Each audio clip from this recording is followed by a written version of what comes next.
Hi everyone, my name is Chadwick Chochi. Greenwich chose us. And I can't wait for you to see inside. So it's a great neighborhood.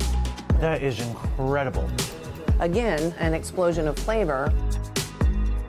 It's always good to have a friend with a boat, right?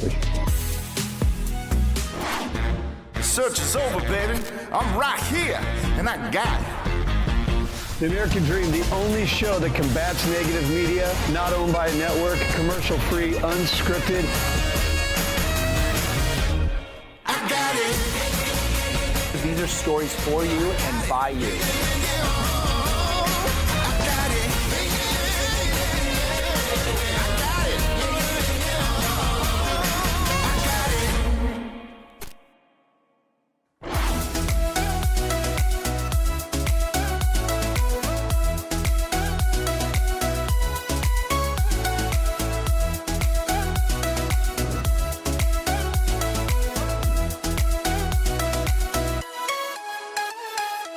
Hi everyone, my name is Chadwick Chochi, and I'm the founder and CEO of Chilton&Chadwick Global Real Estate Concierge. Chilton&Chadwick Global Real Estate Concierge is an exclusive team within Better Homes and Gardens Shore and Country Property. But we're so much more than just a sales team.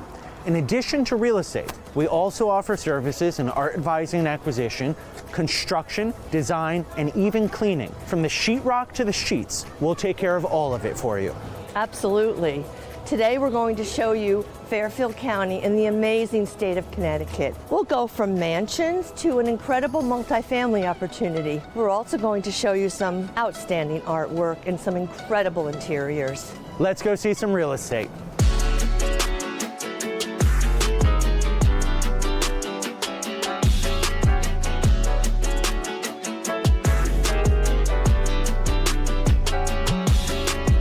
So we're here in backcountry Greenwich today with my friends Steve and Carole Acunto. I want to sit with you guys because you're such ambassadors for the town of Greenwich. And so I just want to sit with you and kind of talk about what you like about Greenwich, why you chose to live here. I know you've lived all over the world and you chose Greenwich for a reason. So I just wanted to hear from you guys what some of those reasons were. Well, I guess I sometimes think that Greenwich chose us. We were living in Westchester, but we chose Greenwich after it chose us. We chose backcountry Greenwich specifically because it has an ex-urban feel rather than a suburban feel.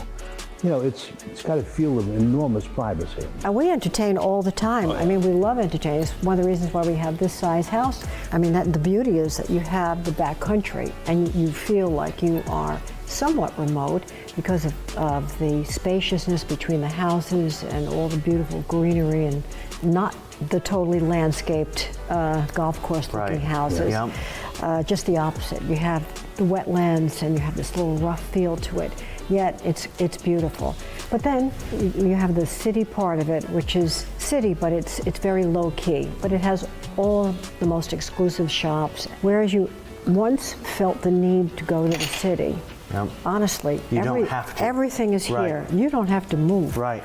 People stay here. But so what do you guys enjoy doing here while you're in Greenwich? We play golf because obviously golf is a big part of Greenwich. In town we go to the Indian Harbor Yacht Club, which is lovely, and so many beautiful boats, and a lot of friends have boats, so we enjoy that. It's always good to have a friend with a boat, right?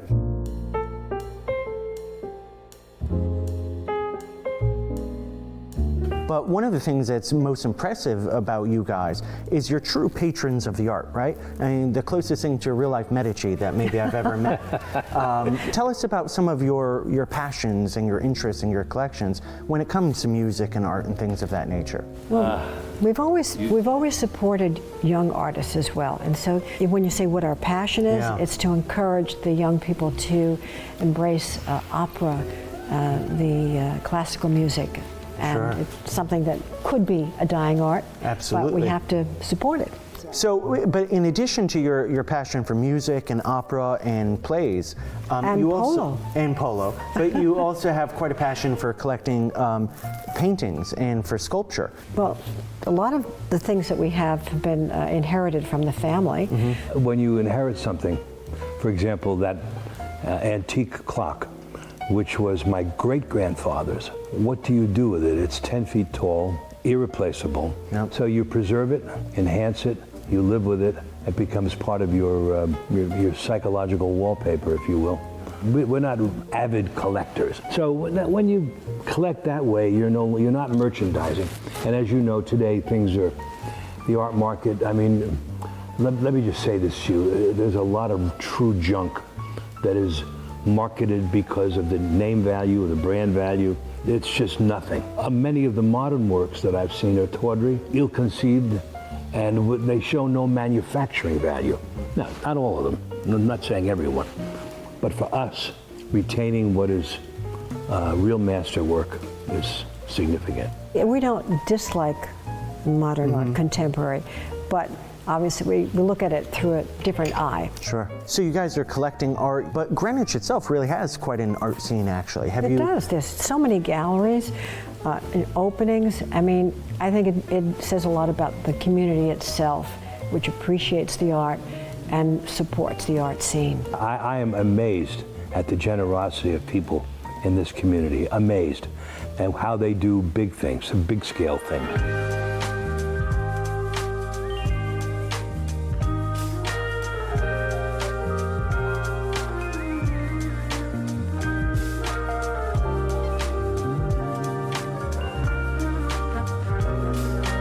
So, it was a pleasure a couple of years ago when I met your daughter, Claudia. And, I love contemporary art and she's a contemporary artist. But what I find fascinating about her work is how she borrows and looks back for inspiration to the medieval, to the ancient, to the religious, but then contemporizes it from modern times so that today's viewer can appreciate those images and those messages. You've caught it exactly. But, and she works with a lot of mixed media. So there's collaging, there's digital work, there's painting. She's really incredibly talented and chooses multifaceted. even materials. I mean, lace, you'll find lace and exotic and even ancient materials that she buys off the market and everything else. And I love the way she pulls it all together. Yeah. She does representative art. It's got great conception behind it.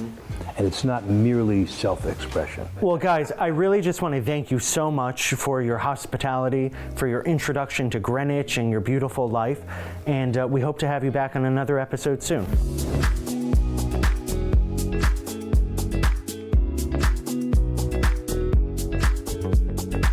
Hi, here we are in lovely Fairfield County. We're continuing our tour. We were just in Greenwich seeing a lovely mansion. Now we're in Westport, another jewel in the crown of the Gold Coast of Connecticut, Fairfield County. I would like to introduce myself, Lori Paris Montezella, and this is my colleague, Jerry Jo Matika. She's a designer as well as a local resident of Westport. How's your day, Jerry Jo? Amazing. Could we ask for better weather? I mean, I love Westport in general, but wow, we have been blessed with an amazing day.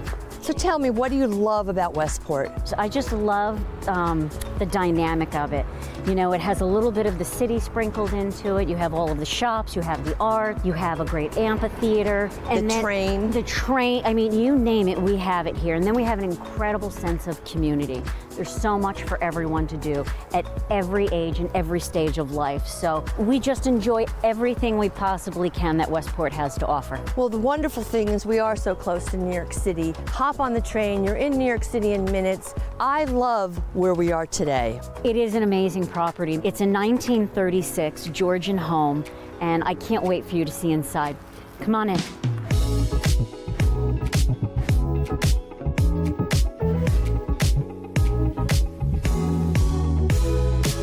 So now we're in the 1936 home of Robert Lawson, a children's book author. Rabbit Hill he wrote, and you can see illustrations and examples of bunnies throughout the house. It doesn't matter if this is a very formal structure. You can throw in whimsy, easy, and make it just super cozy. It's just sprinkled throughout. I feel like it really highlights the dental molding and the beautiful architectural detail in the house.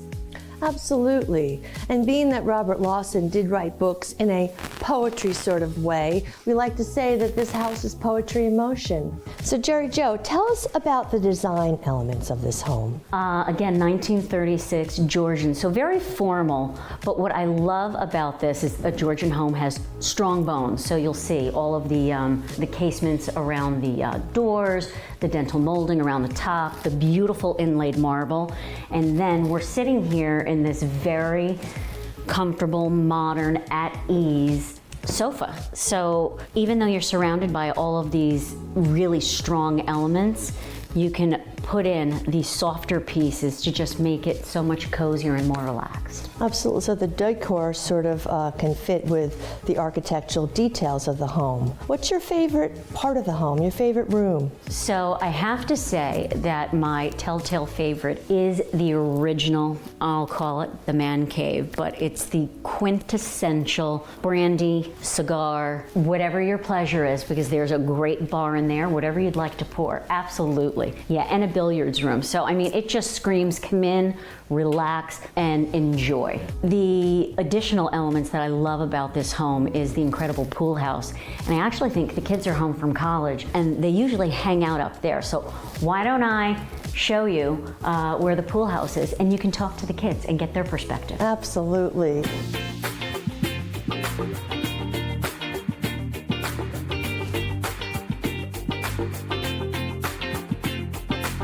I'm Marcus Dimian. I'm Lucas Dimian. I think Westport's a great town to live in. We have the beach where I spent most of my time as a child. We have a great downtown, which has a lot of new restaurants. Yeah, there's always a lot of stuff to do here, which is really nice. Like whether it's like playing basketball at the beach in the summers or even like the fall, it still stays warm until like October, so it's really nice to just like be outside. Now, you guys went through the Westport school system, right?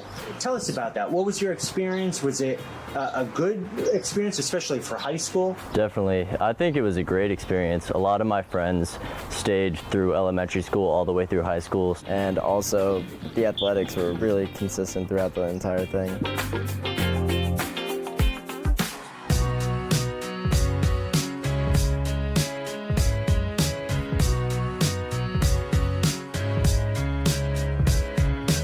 Hello, I'm Jake Keelock. Hi, I'm James DeVore with Chilton&Chadwick Construction. And today we will be talking about multifamily investments in Black Rock.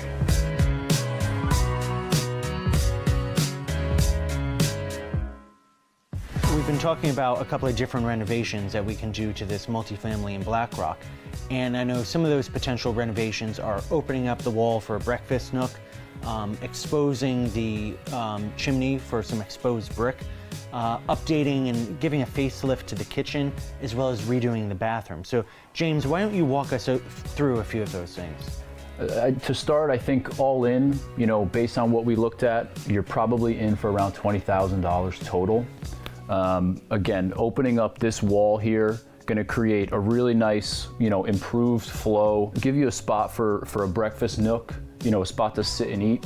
And like you said, the exposed brick, everybody loves the exposed brick. Facelift in the kitchen, great idea. Remodel the bathroom at some point, you're probably gonna have to, right? The roof, like we discussed, is toward the end of its life. You should consider replacing that probably sooner than later. And like we said, somewhere in the $20,000 ballpark for all that work. Again, depending on, the finishes you select, you could go upwards from that number, but I think you're probably starting around 20,000. James, that's really interesting. Thank you. So Jake, this is really interesting. Before, when we were talking, you said that you could probably achieve $1,450 per unit per month in a pre-renovation sort of model. After speaking with James, what do you think you could achieve after a renovation as far as market rate? Post renovations, I would say up to $2,000 a month. Interesting. That's quite a big increase, actually, per unit. So that's almost $1,100 more per month for the entire investment property. That's huge, actually. Yeah. Now, I know you bought this for $320. What do you think you might be able to flip this for after the renovations are done? So being in Black Rock, it's a pretty desirable area, and I have a lot of clients that are actually looking at the area. I would say 400 plus once all the renovations are done. Oh, interesting. And it's funny because actually James's first investment property was here in Black Rock as well, so yeah, you guys will make a great team that way. James, what is it about Black Rock that drew you here? I think that there's a bit of there's some action here on Fairfield Avenue. A lot of restaurants and bars are walking distance. So being young 20s, that was very appealing to me. So that's what drew me here. And then I ended up staying for about 5 years. So it's a great neighborhood. So James, with all these renovations that we want to do, what would you say is the timeline? I'd say you're probably looking about 6 weeks, plus minus a week or two, but 6 weeks is a good ballpark. Okay. And James, are you seeing a lot of fluctuation in construction material costs or anything? Is there anything, Jake and other investors should be watching out for right now with inflation the way it is and everything? There are huge fluctuations up and down constantly of material prices. I think for the most part, the common materials that you use are not subject to huge fluctuation. Yes, there always is that variable, unfortunately. Is there any problems getting materials? Is there going to be any waiting? I wouldn't think so for a renovation like this. The longest lead time is going to be the kitchen cabinets. Typically in a common product that I use now, they're anywhere from 6 to 8 weeks away once you order them. So in a renovation like this, that's probably the longest lead item. Everything else is probably fairly readily available. Excellent. With all the projects that we discussed, what would the time frame be? I mean, we could get started right away. And by right away, I mean probably next week. But there's no delay in getting guys over here and getting started. Fantastic. And how long do you think the actual project would take? It'll take about 5 to 6 weeks. Awesome.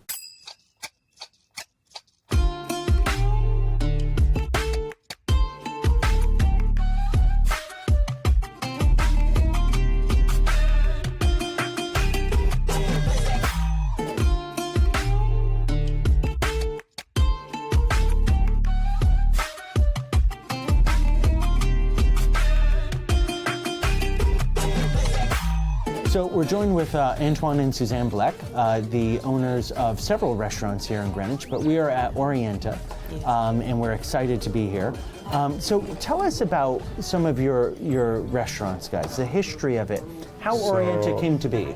9 years ago, I had a place in Manhattan called Opia that was very difficult, and it was time for me to move on, and I thought it would be a nice thing to try to create like a vibrant French bistro, and we opened Le Penguin in 2013, and then we had the opportunity to do the Fat Poodle in Old Greenwich, and then we did this one, which was the idea was to recreate the first restaurant that I opened in Manhattan in 1995.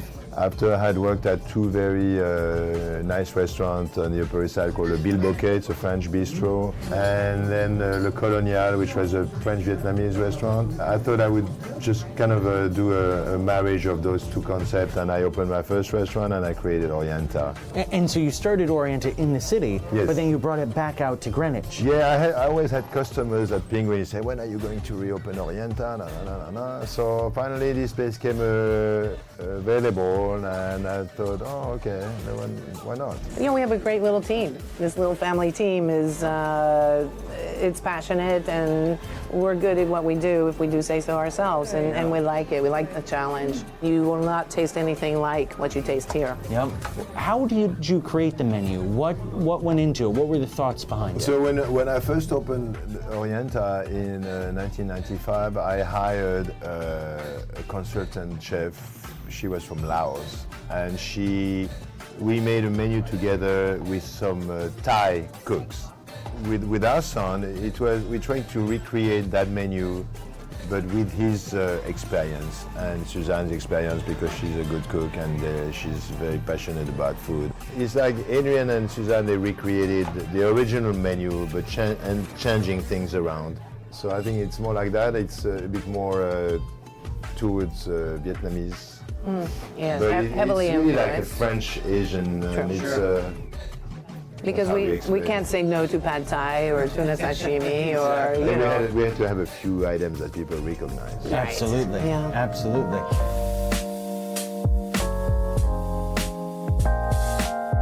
So what we have here is pretty much our signature dish. It's called the lobster shooters. And what you have is a mango shallot relish, bite-sized piece of lobster tail that is flash fried with panko. And what Gerard is currently pouring for us is a Thai curry coconut lemongrass sauce that is pretty mind-blowing. Chadwick, would you like to start? Favorite dishes here, actually. So I want you to give it a shot. Yeah. No pun intended. Cheers.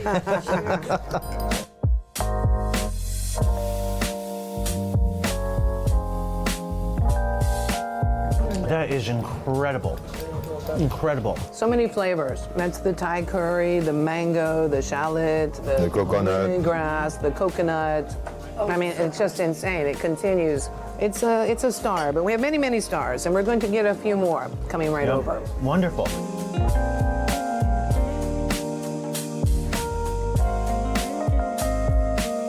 We have two really special dishes here. Tell me about them, especially the first one, the spring rolls. So, as we know, this is a traditional appetizer called nem. That is basically the Vietnamese spring roll. So you're going to take your spring roll, and then you're going to take your leaf of butter leaf lettuce. You're going to want cilantro and mint, and then your carrots, and then you're going to roll that up, and then you can dip it into your sauce. And again, an explosion of flavor. Incredible. And so now we have this beautiful salmon. Tell me about this dish, please. So what we have here is our pistachio encrusted with a light teriyaki sauce. Gorgeous. I mean, the grilling aspect of this salmon is perfection. And that's on top of a bed of ginger, soy, shallot, and garlic seared bok choy. Wow. And that's also purple sticky rice. And then served with always lime and lemongrass and cilantro. Those are the three key elements of this cuisine. I've had, in these past 2 years, more than 10 to 15 different customers say, I've got to tell you, I do believe that's the best salmon I've ever tasted in my life. Wow. I don't think you hear that a lot in restaurants, but I tend to agree with them because I have to have it at least once a week. So please. Well, let's try it, please, get a little slice here.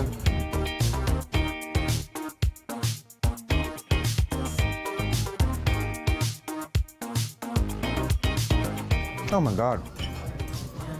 That is really good. And this is out of this world. Yeah. I think this is easily the best salmon I've ever had in Fairfield County. Ding, ding, this ding, is ding. wonderful.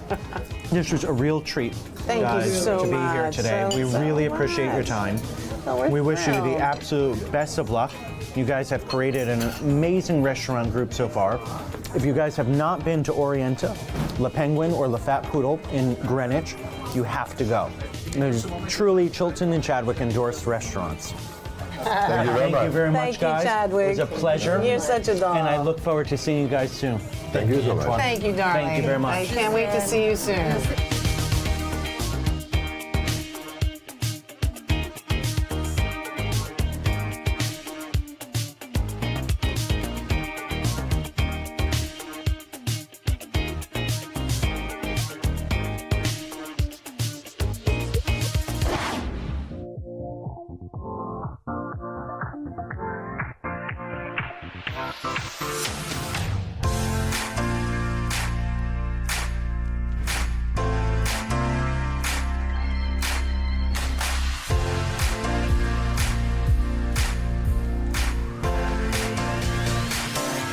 Calling all entrepreneurs. The Tollgate Hill Inn in Litchfield, Connecticut has 3 buildings, over 20 bedrooms, a restaurant and bar, 2 commercial kitchens, wine cellar, ballroom, and an incredible amount of business potential.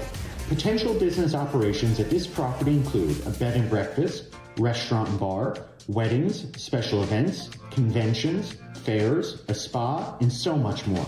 In addition to 3 buildings, there are almost 10 acres of beautiful land. The entire rear 2/3 of the property is undeveloped and wooded. Some of the trees are tapped for maple syrup, which is produced by a small sugar shack about 1/2 mile up the road. The town of Litchfield is known as a quintessential New England village, and the inn is 2.5 miles from the Litchfield Town Green. The area is known for its antiques, artisans, and outdoor activities, and yet it is within 100 miles of New York City and 130 miles of Boston. Bradley Airport is within a 1-hour drive. This 3,500 plus square foot home in Armonk, New York has 4 bedrooms, 2.5 bathrooms, 3 living spaces, plus an oversized kitchen and dining room, and sits on almost 1.5 level acres. The proportions of this home are perhaps one of its greatest qualities. Once you step into the oversized entryway, you are struck by the 16-foot ceilings there and in the living room. The main floor shares the living room, formal dining room, eat-in kitchen, and family room. The family room overlooks a beautiful flat yard with a gazebo and room for a pool. Head downstairs to another family room with a fireplace, radiant floor heating, and doors that lead to an additional outdoor patio. The second floor has 3 bedrooms and 2 full bathrooms, including the ensuite primary bedroom with walk-in California closets. Other features and upgrades to this home include new insulation and siding, newly paved semicircular driveway, underground electricity wires, underground sprinkler system, as well as professional landscaping. A lovely colonial farmhouse with Victorian accents, this 4-bedroom, 2-bathroom home is certainly ready to welcome its next owner. With hardwood floors throughout the home, original charm and function meet modern-day living. The open kitchen has plenty of room to enjoy the amazing sunlight that streams in, with an eat-in area that has a fireplace to cozy up with a cup of coffee. A dining and living room and front entry foyer complete the first floor. But don't forget, there is a rocking chair front porch to watch the world go by. In addition, there is a comfortable outside sitting area as well as a side patio. This home is a sweet spot indeed, and so is the price. Come on over and make 933 Randolph Road in dynamic Middletown, Connecticut your home. This wonderful property is close to everything this area has to offer and an excellent commuting location. This charming, light-filled 3-bedroom, 2 full-bathroom home with over 1,200 square feet of living space is in walking distance to downtown New Canaan. The first floor is open concept with an eat-in kitchen that leads to the living room and French doors that lead to a new stone patio in the beautiful backyard. The first floor is completed with 1 full bathroom, a bedroom, and the main bedroom. Upstairs is a 3rd bedroom and full bathroom, and the basement has both an in-home office and laundry next to a 1-car garage. This home is perfect for first-time homebuyers looking to get into New Canaan at an affordable price, or with the first floor and main bedroom, a perfect downsizing or in-between option. The location simply cannot be beat. Walk to restaurants, shopping, the train, and so much more. New Canaan has award-winning schools and an incredible quality of life. Welcome to Japan, a beautiful waterfront community in Stamford, Connecticut, with beaches, boating, and a wonderful neighborhood vibe. This turnkey home has 3 bedrooms and 2 full bathrooms, with a new kitchen, central heating and cooling, a finished basement with laundry and a separate office, a 1-car garage, and a fully fenced-in backyard. The first floor's open floor plan is perfect for entertaining, with access to the back deck. There is nothing to do but move right in. Your new home is extremely close to the Woodway Beach Club, Stamford Yacht Club, Cummings Park and Beach, and just a short drive to Harbor Point, downtown Stamford, Cove Island, Chelsea Piers, and so much more. It is just an 8-minute drive to the Metro North train station, and from there, less than an hour by train to Manhattan, making this both a work from home as well as a commuter's dream. Come be a part of one of the most exciting areas in Fairfield County.